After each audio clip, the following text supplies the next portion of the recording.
तिकडे नागपूर विमानतळ परिसरामध्ये पावसाचं पाणी साचलंय। विमानतळावर जाणारा एक मार्ग देखील त्यामुळे बंद झालेला आहे। नागपूर आणि परिसरामध्ये जोरदार पाऊस बरसतोय, त्यामुळे नागपूर विमानतळ परिसरामध्ये पावसाचं पाणी साचलेलं आहे। विमानतळावर जाणारा एक मार्ग देखील बंद झालेला आहे। आणि याच संदर्भात अधिक माहिती देण्यासाठी गजानन उमाटे आपल्यासोबत जोडले गेलेले आहेत। गजानन, आपण पाहतोय की विमानतळाकडे जाणारा या मार्गावर मोठ्या प्रमाणात पाणी साचलंय।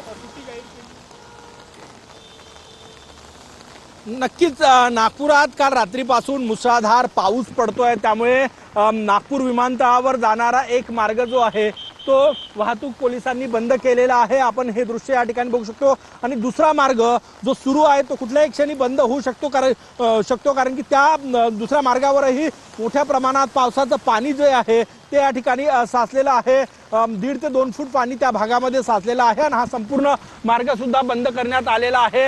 आता मुंबईला जाणारी विमान आहे, दिल्लीला जाणारा आहे, त्यामुळे प्रवाशांनाही मोठा मनस्ताप जो आहे तो या निमित्तानं सहन करावा लागतोय। नागपुरातील शाळा आज बंद ठेवण्याचा निर्णय जिल्हाधिकारी डॉक्टर विपिन ईटनकर यांनी घेतलेला आहे। नागपुरातील नरेंद्रनगर अंडरपास असो किंवा मनीषनगर अंडरपास असो बंद झालेला आहे, पाणी साचलेलं आहे। त्यासोबतच नंदनवन भागामध्ये काही वस्त्यांमध्ये सुद्धा पावसाचं पाणी जे आहे ते शिरलेलं आहे। परंतु सर्वात मोठा फटका जो आहे तो हा भाग तुम्ही या ठिकाणी बघताय। हे बघा, हे दृश्य नागपूर विमानतळ परिसरातले आहे आणि नागपूर महानगरपालिकेची टीम या ठिकाणी तैनात आहेत, नागपूर पोलीस या ठिकाणी तैनात आहेत। पाण्याचं ड्रेनेज कसं होईल, पाणी वाहून कसं जाईल याचा प्रयत्न जो आहे तो या ठिकाणी महानगरपालिकेच्या कर्मचाऱ्यांकडून केला जातोय।